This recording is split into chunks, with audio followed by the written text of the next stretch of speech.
Good evening, sir. I'm Dr. Kalpana. I wanted to ask few questions regarding medical field.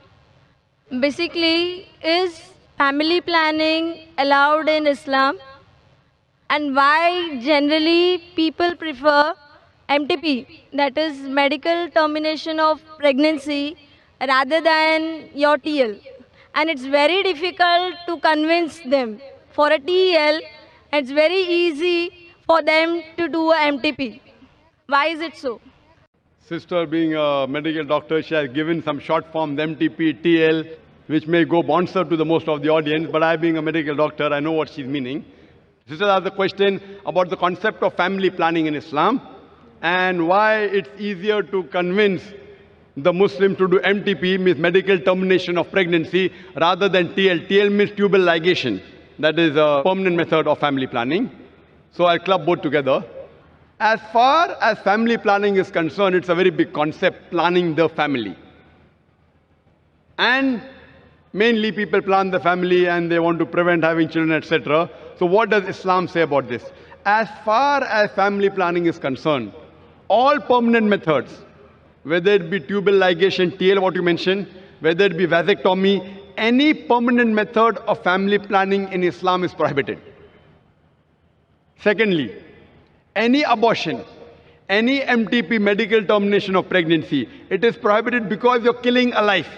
Unless it is a danger for the life of the mother. If the mother's life is in danger, that maybe she has multiple cesarean sections, and if the doctors say that she has had 4 or 5 cesarean sections, one more cesarean section means detrimental to her life, or she has some heart problem and she cannot take the strain of undergoing one more pregnancy. So in this case, the Islamic Sharia says, let a small loss take place to prevent a big loss. The life of the mother is more important than the life that is going to come in this world.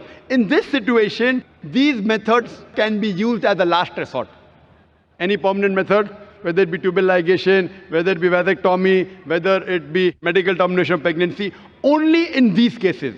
Any other cases, it is not allowed.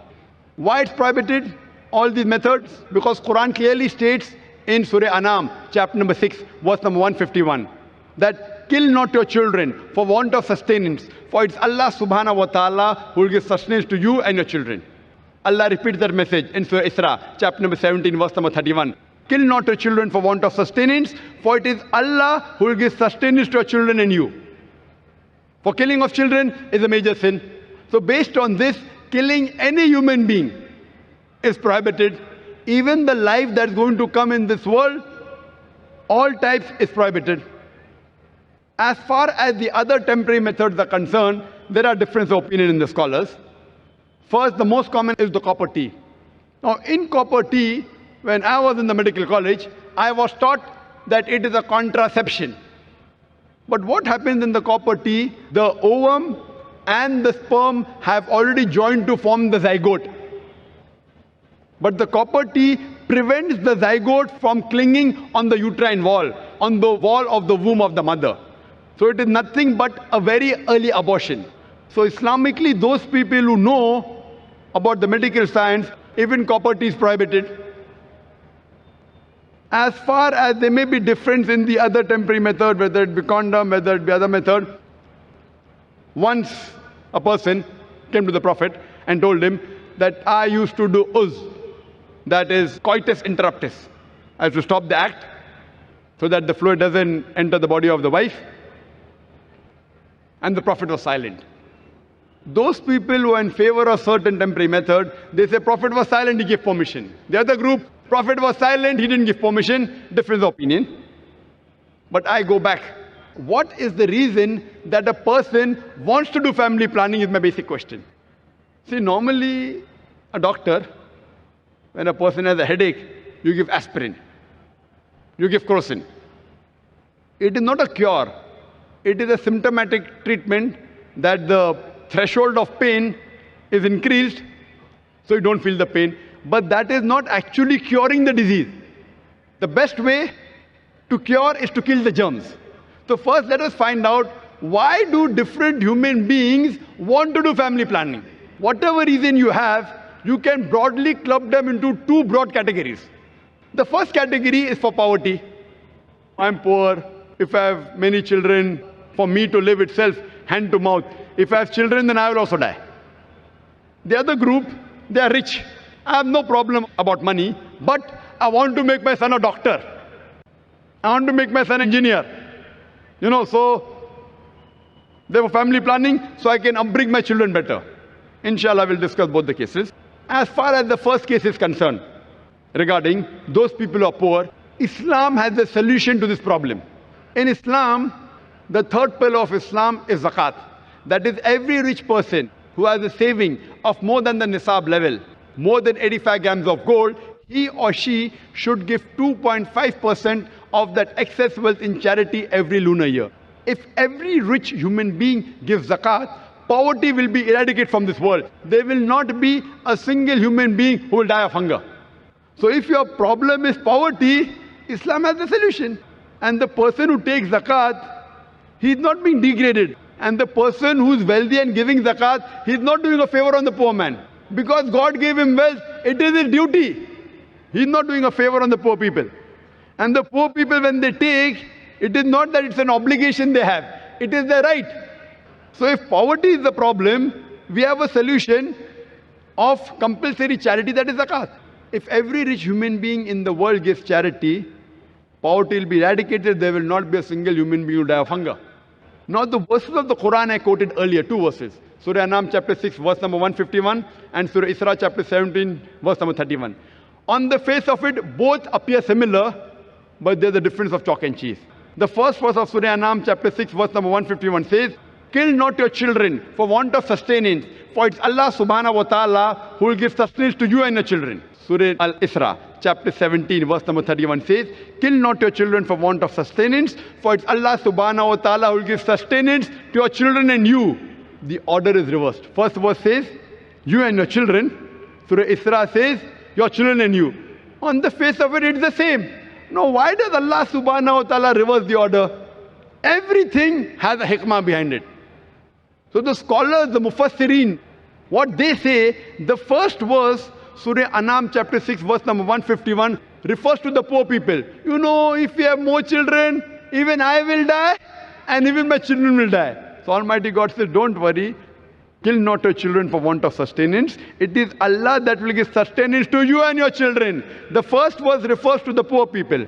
The second verse for the rich people, I've got no problem of money, but if I have spacing, if I have less children, I'll make them doctors, I'll make them engineers. So Allah says, kill not your children for want of sustenance. It is Allah will give sustenance to your children and you. Order is reversed. Now what is the solution for people who are rich? That's the second category. Just for your knowledge, I would like to tell you that I am the fifth child of my parents. If my parents would have done family planning, I wouldn't have been here. Do you think I'm a boon or a bane for society? In the world, in society, best profession, doctor, medical doctor. Best is medical doctor, nothing better than that. Alhamdulillah, even after being the fifth child, I became a medical doctor.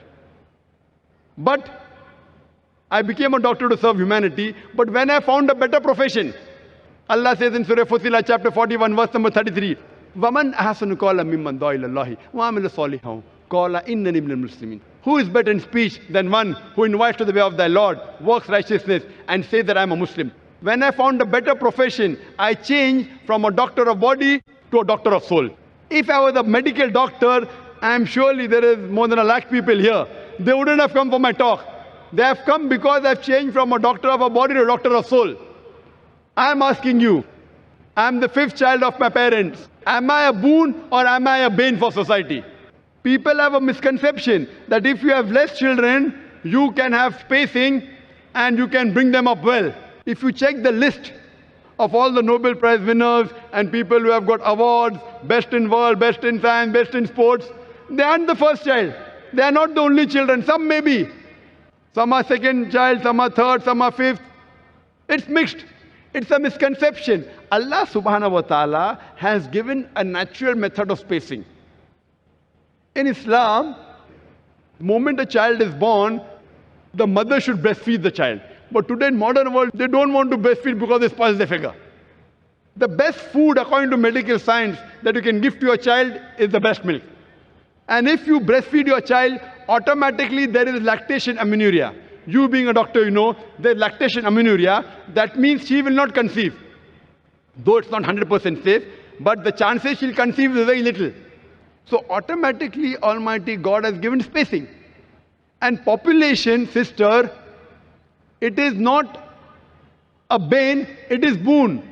You know, we say in our country in India, hum do hamare do. We two and our two. एक के बाद अभी नहीं, दो के बाद कभी नहीं. After one not now, after two never. So these are slogans in India because Indian government doesn't know how to take care of the population. If you go to America, the children wear a t-shirt. I am my father's tax saver. The more children you have, the less tax you have to pay. You go to Australia, you go to Canada. The moment a child is born, the government gives them allowance. Every child, every month you get allowance. So the government of US, Canada, Australia, they're encouraging population. Why is the government of India discouraging? So it's problem with the government policies, it is not with population. And do you know today, the two countries which are competing for being superpower is China and India. China has the maximum population in the world. India is number 2. Today, India and China, they are competing to be the superpower. Why? Because both of them have got manpower. When I say manpower, it means human power. It includes the women also. China and India have got human power. That's the reason today you find America coming here to invest money. You find the Westerners coming to invest money here. You see the stock market going high. Why? Because of population. So population, it is a boon, it is not a bane.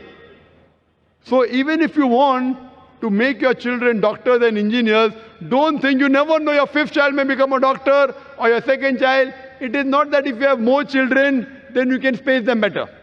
Now there's a 3rd category, a unique category. Once someone told me, Brother Zakir, I'm rich. I'm not bothered about bringing up children. You know, I'm rich, so no problem of money.